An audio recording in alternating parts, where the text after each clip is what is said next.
What's up guys, GP here back with another episode of the Peach Chronicles. Today I will be going through episode 9, Juneteenth. I'm trying something different. This is the first time I've watched this, at least in a very long time. I usually watch the episode, kind of take a few notes down, and then kind of go back to the episode again for this, but I'm just going to do first time reaction. So if things are a little bit more delayed or slow, forgive me, just trying something different. There will be like 40 episodes of this, so if all of them aren't perfect, that's okay. But let's get started. Like, ride with me if you ride with me, you can slide with me if you feel like 550 on the 5 sticky, come get high with me, that's a deal, right? So first off, little things like that, and things at least I pick up on. Ern started the day with like a struggle roach.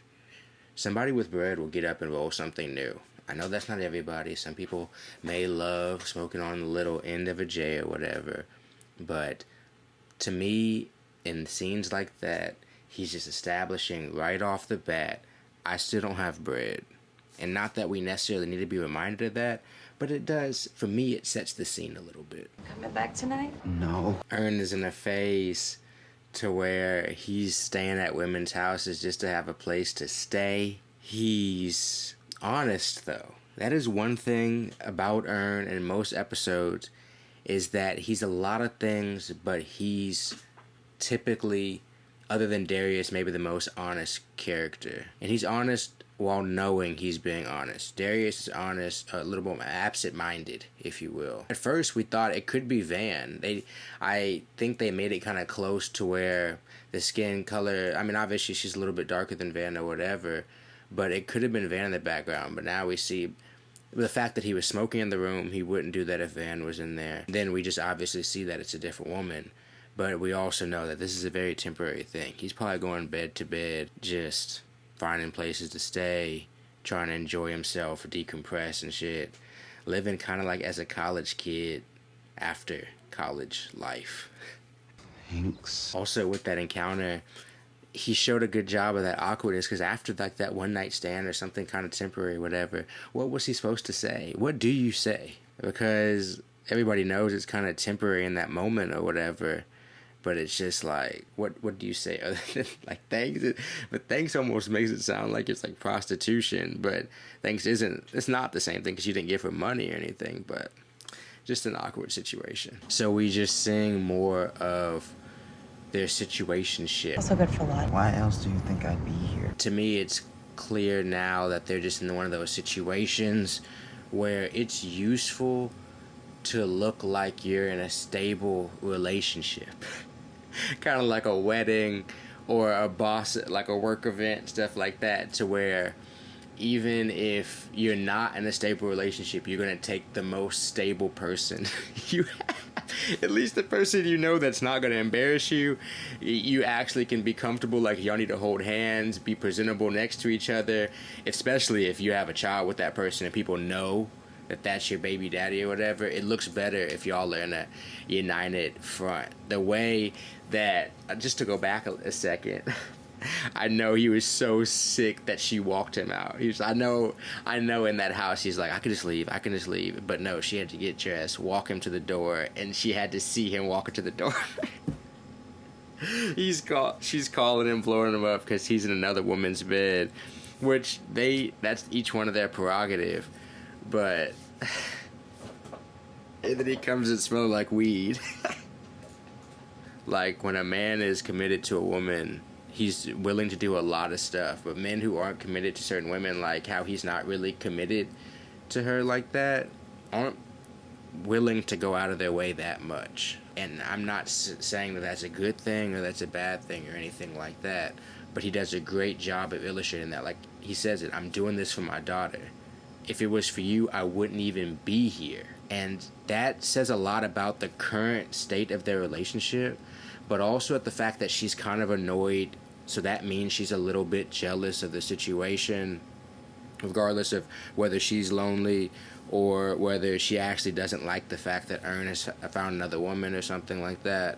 It shows that she still cares, or else she would just be like, fuck it. Happy Juneteenth! So for anybody who doesn't know, I know a few people might tune in from outside of America. Juneteenth is a holiday here where slaves were let go in the southern region. So down in Texas, actually, not all of it, not all of the South, but there was a time period when after emancipation, which is when slaves were officially freed in the U.S., that slave owners didn't really relay that information to slaves, and slaves didn't really have the agency to leave or anywhere to go or know about anywhere else in America. So there was a time period, a long time period, that it took before like that real message got down to the slaves down in like Texas and stuff like that, to where they really started to actually become free. And that is what is celebrated on June 19th every year. I grew up with it being a holiday as of the last 5 years for political reasons, and I'd like to believe good reasons. Juneteenth has become a national holiday, but that was as of recent. And that was actually about probably when this episode came out. No, actually a lot after this. This came out in 2016. I just saw it was more like 2018. I want to say Juneteenth became a national holiday. But they're in the South. So the South has had Juneteenth as a celebration for a while now. Are they up for auction after the party? Already don't like these people. Because I know the way he's looking, already doesn't like it. The way that they have the slave singers on the stairs, it makes it like you're at a plantation damn near celebrating June 19th. Like Juneteenth is supposed to be an actual like celebration of black people, not celebration of slavery. Cherokee? No, just black. So for people outside of the U.S. who don't know, a lot of black people do claim to be like Cherokee and a lot of like Native and Indian and stuff like that. And a lot of it's false. A lot of it's like kind of some Eurocentrism and different exotic labels that people want and stuff like that. But it once again shows the honesty of Ern in that situation. And then he wasn't even talking about his ancestry at all. But the fact that this lady acts like this, they had the singers on the stairs, and then she has a white husband to combine it all, and they live in like an estate like this, the irony is just like swirling around. And we'll see how the situation plays out. And Ern is already acting an ass.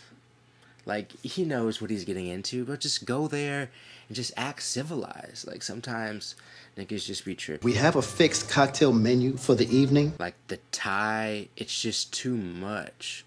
The tie, the way the man is speaking. He's speaking like it's like, get out. It's just over the top. And then the name of the cocktails, Juneteenth Juice, Frozen Freedom Margarita, Emancipation Eggnog, Plantation Master Poison, Abolition and Absinthe, Underground Rum Road. No, that one's good. 40 Acres and a Moscow Mule. Nigga, do I gotta explain alliteration? Those are the parts of the show where I feel like in the writer's room, they're like, all right, well, let's just have some fun. Like, what's the stupidest name we can come up with for these drinks? That's a decent selection, though. Because some events I go to that have selections of drinks, you get like 3 options, 2 options. Like, to give them 7 options, like, that's decent options. It's a celebration, not an orphanage. All the servers are black. Celebrating Juneteenth.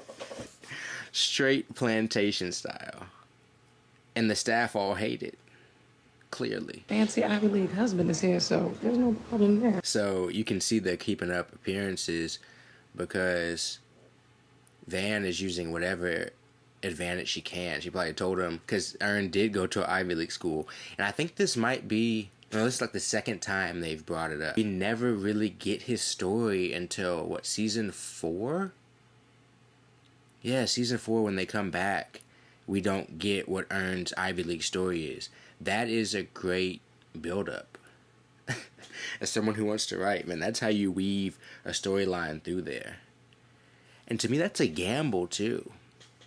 Because in today's world of, like, constantly redoing, like, shows getting picked up and dropped and shit, he gambled that he's about to get 4 seasons of television to unravel what happened to him at Ivy League school. But let me move on. Nobody can give you equality or justice. Malcolm X quote that inspired that painting. Bro has like a monument to black people, like the whole, more like a shrine, my bad, a shrine to black people. This is the stuff that starts to get more like borderline fetishy or a fan of or something. I have no idea. I guess the base message is that's not always like equal because you're a fan of something.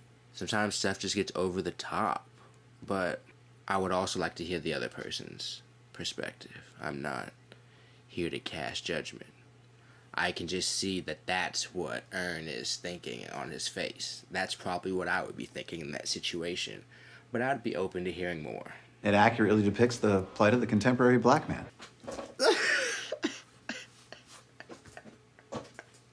The irony in statements like that, the confidence in which somebody would say those type of words too. That's not black. Because at the end of the day, all we can ever be is empathetic to somebody else's struggle. To create art, and if I created art encapsulating women's struggle, how could that be real? Like, personally, like, and it's just all me creating it. I'm not making a documentary of other women. Like, I'm painting something and saying, this is what the embodiment of women's struggle. People would give me a side eye. Black music artists are products for white American consumption and appropriation. And then he started spitting. So he handed him Hennessy. And he, like, spit straight facts. That's exactly what music, especially in America, has happened. What's happened with black people. Like, black people essentially created almost every single form of music that, gosh, I might lose me a couple viewers.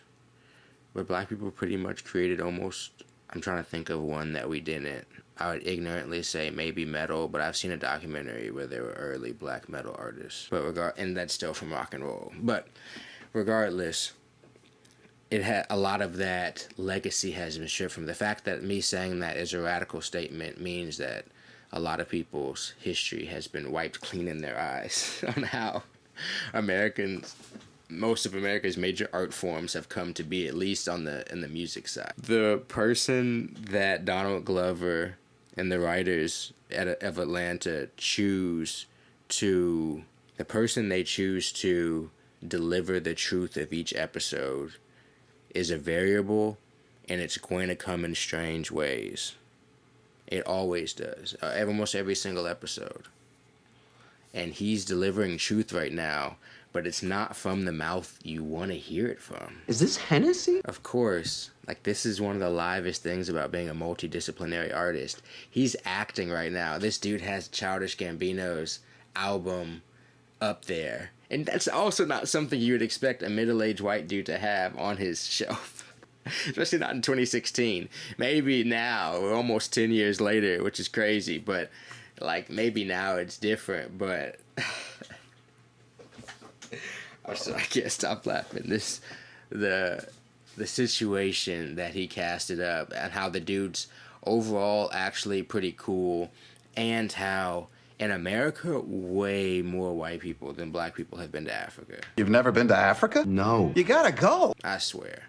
And I might be completely ignorant in saying that, but the amount of people that I know have gone to Africa, were like white people versus black people, I mean, there's just way more white people here. So, like, it is much more common for, like, a white person to have gone to Africa. And then kind of play sometimes that, like, why aren't you going type shit, like, when Africa is a huge discretionary funds issue. And it's different.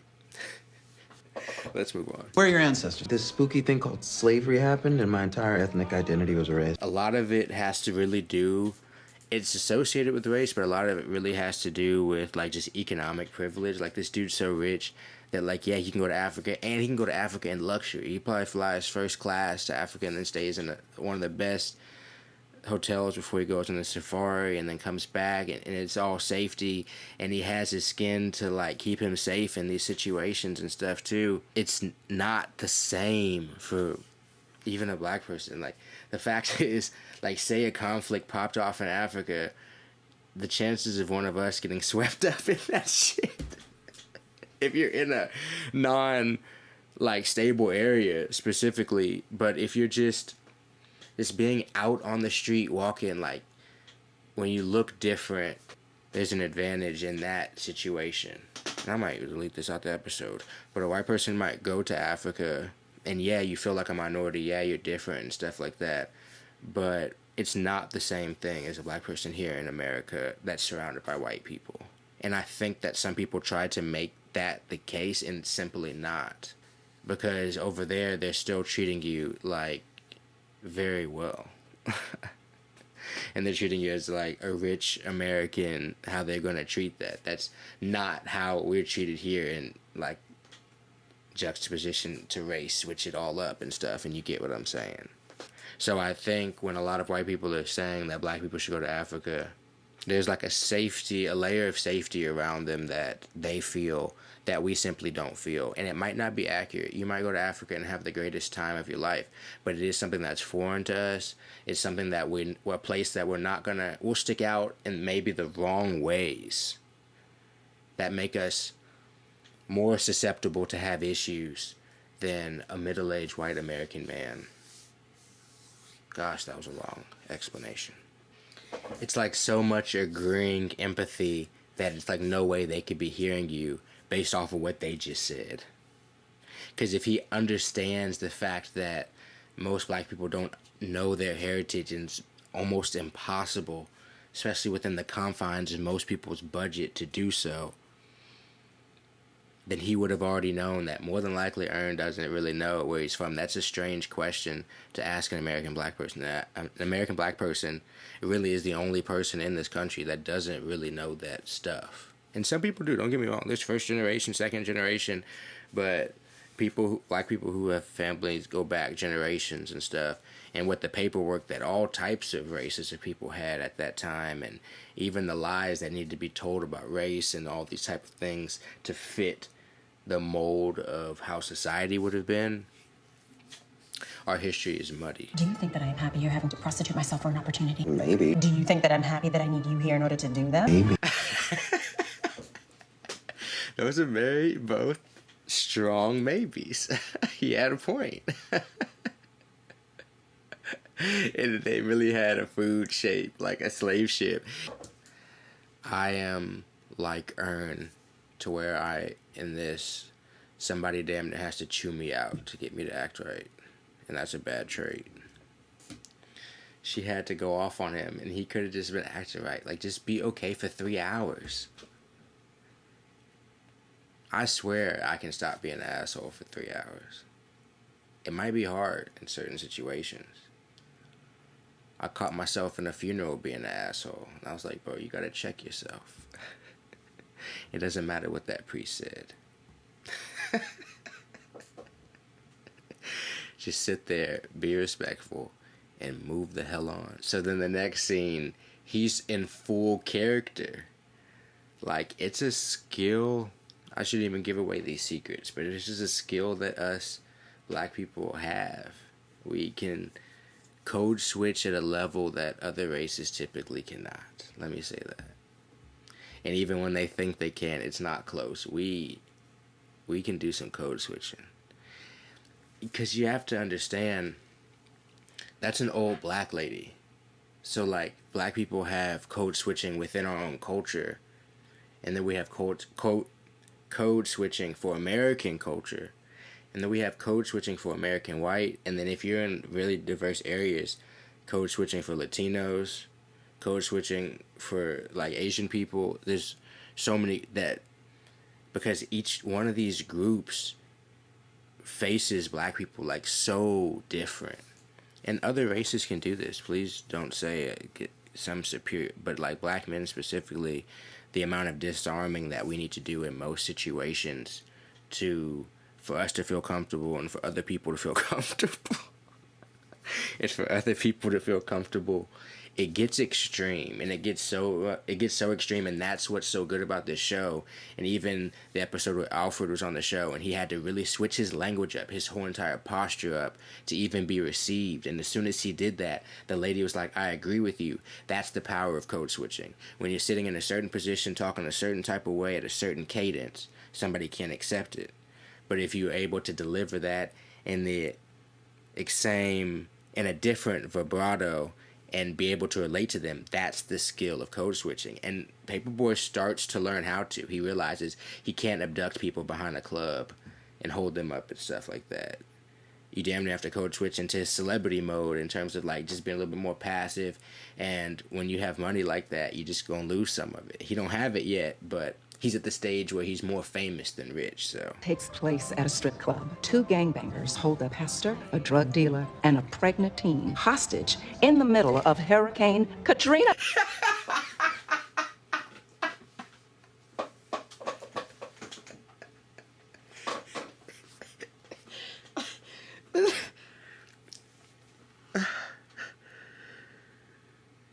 Like Vince Staples says, the black community sells trauma. This lady is selling the most traumatic play that's ever been written. Ever. During a hurricane. Not only a hurricane, one of the worst hurricanes in American history, a robbery. The quality of theater is just They know each other well. I've had some close friends, and when you can lie together, y'all are at that level. Yeah. And see, they're not together, but they understand each other well. They've clearly been involved with each other. Probably like at least like 8 years, I would guess. Just because Lottie's probably like 3, 4. So they've been together a good amount of time. And Van's starting to get drunk. She a mom that works and shit, so she don't even be drinking. And them drink menus be having some strong drinks on them. Is Vin Diesel black? And then he just drops that over there.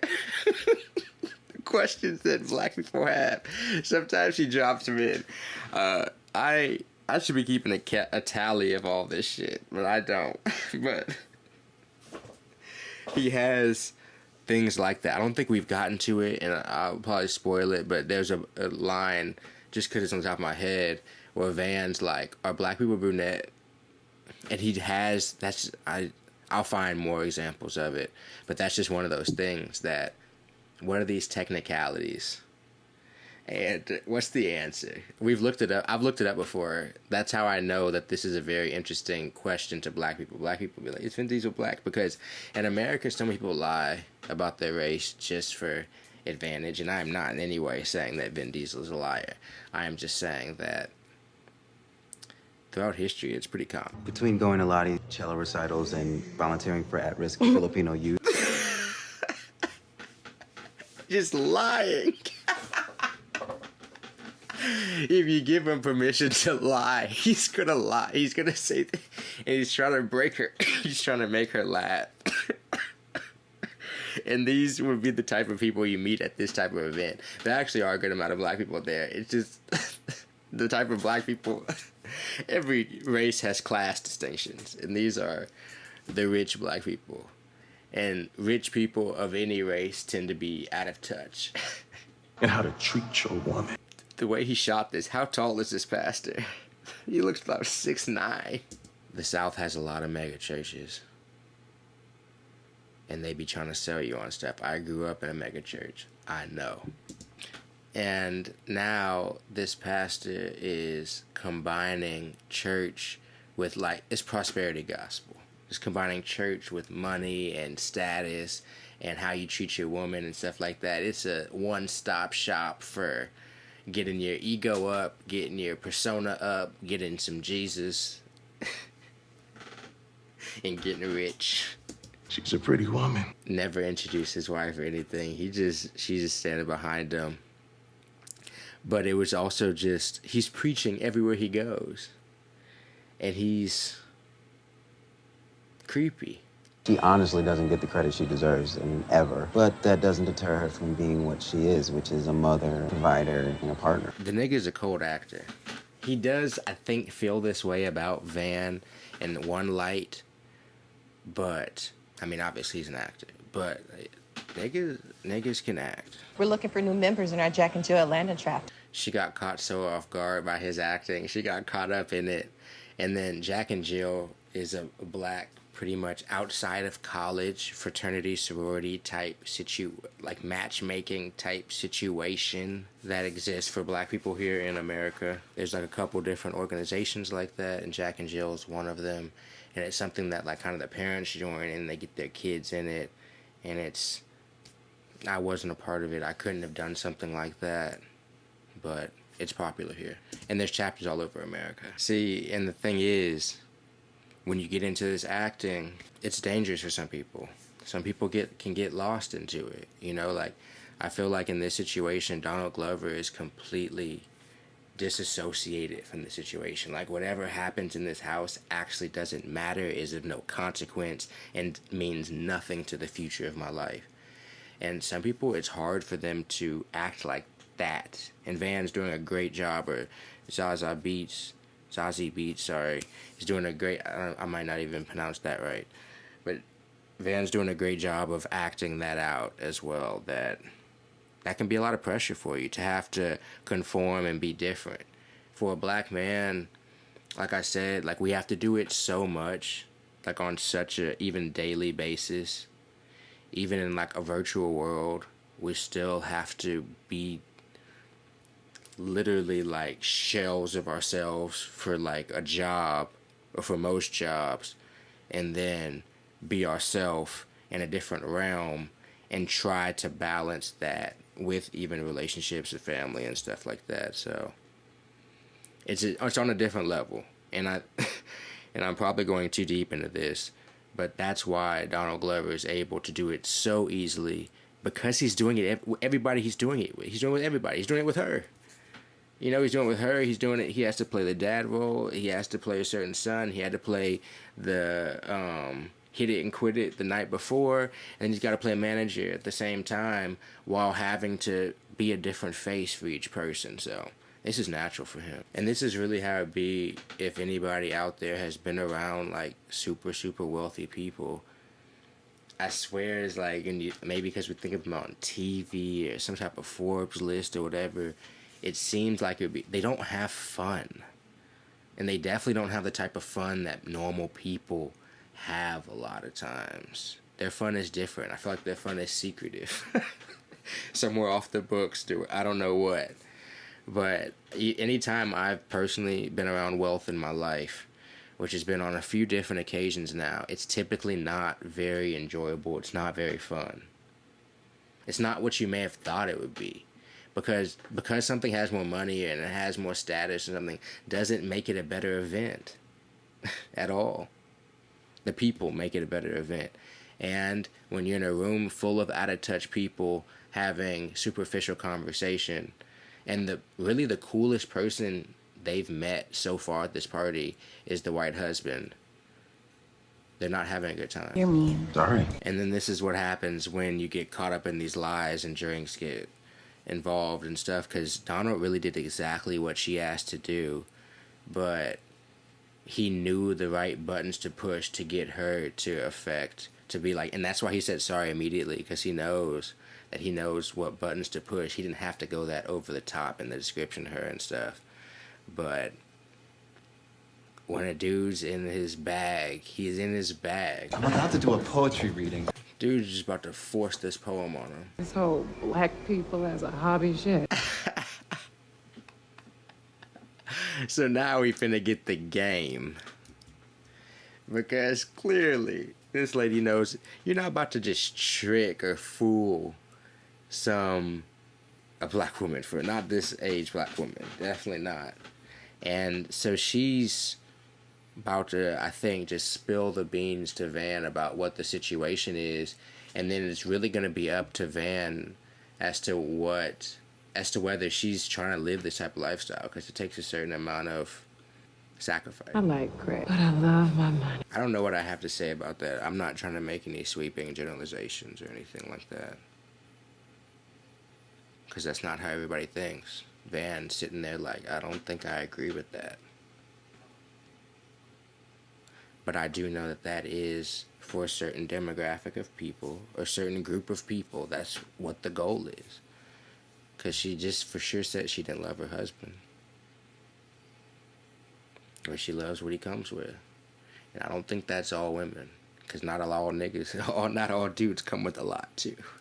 Like, there's a lot of useless people on both sides. Do you ever wish that you actually had somebody to confide in? Van's idealistic. She always is throughout the entire show. She was when she brought Earn there, thinking that she was going to be able to get through this night and be able to act her way through it. She's very idealistic. And I don't think that's what I don't think what she's looking for or what she described as impossible, but no, I think it's good to be idealistic. And I think it's bothering Van that they keep calling Earn her husband, because that title is something that a lot of people hold sacred. And I think that's bothering her. Jim Crow has the name of a man. It's a ghost. I'm having to fast forward through this. It's hard to watch. I have whatever phobia it is that traumatic situations don't work well for me. And if I was in this situation, I'd be so pissed. If somebody asked me for feedback after this, I'd hope we were both drunk, so whatever I said could be excused. Starting a poem, though, with Jim Crow in 2016. Is that Red Bull and vodka? So it's personal. Earn wasn't even worried about the drink spilling on him. He only worried about the fact that that nigga said there was a set list. He could have made me that. He could have made me whatever I wanted. Just another example of somebody power tripping.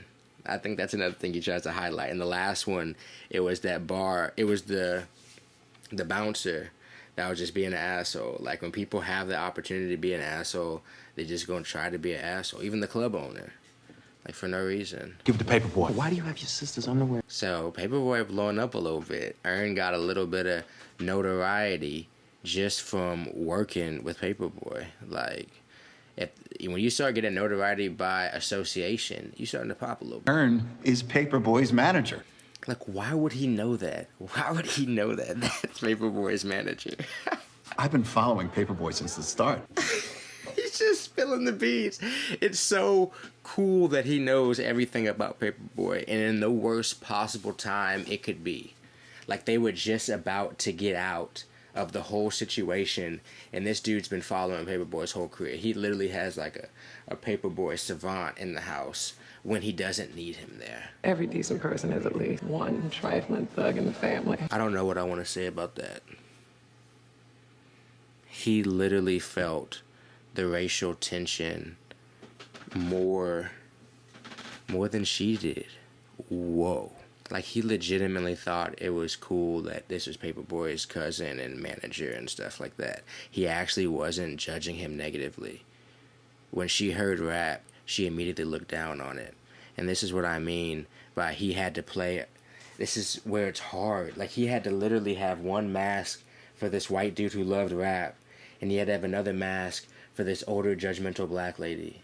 And you have to keep it's better to have those conversations separate, because when you bring them together, she's gonna hate everything and he might love everything, but she's the one who had the connection that they needed. Oh gosh, so much complexity, all on Juneteenth. Like, black people still can't be free from these problems. Even on a holiday. She's dumb. This is all dumb. I'm not gonna go back to Africa and find my roots. We'd love to see you soon. He literally can't stop being nice, but I know exactly what earn means. That man almost can't actually know what earn means. That's why he's like, you don't understand. But Van also knew, like, she was crying in the bathroom. She knew what was happening was wrong, but, like, they were about to get out of the house. That last conversation, sometimes you just got to say bye and dip. I'm a quick leaver. I believe in a quick exit. I'll call her in the morning and apologize. That apology, like, those type of things are things that show me that, like, Earn's decent. Like, he knew what he did. He knew the situation. Even before he admitted he was wrong. I think that they're just revealing his character as, like, he's a decent dude. This episode is one of the only episodes that I remember in the whole show that had sex involved. That is one thing that's so impressive about Atlanta, in my opinion. Very few shows can pull it off. Like, no sex really involved, and definitely no nudity. The whole day just led up to tension. First off, he's with another girl. Automatic jealousy trigger right there. Which, in a toxic relationship, I'm sure can work that way.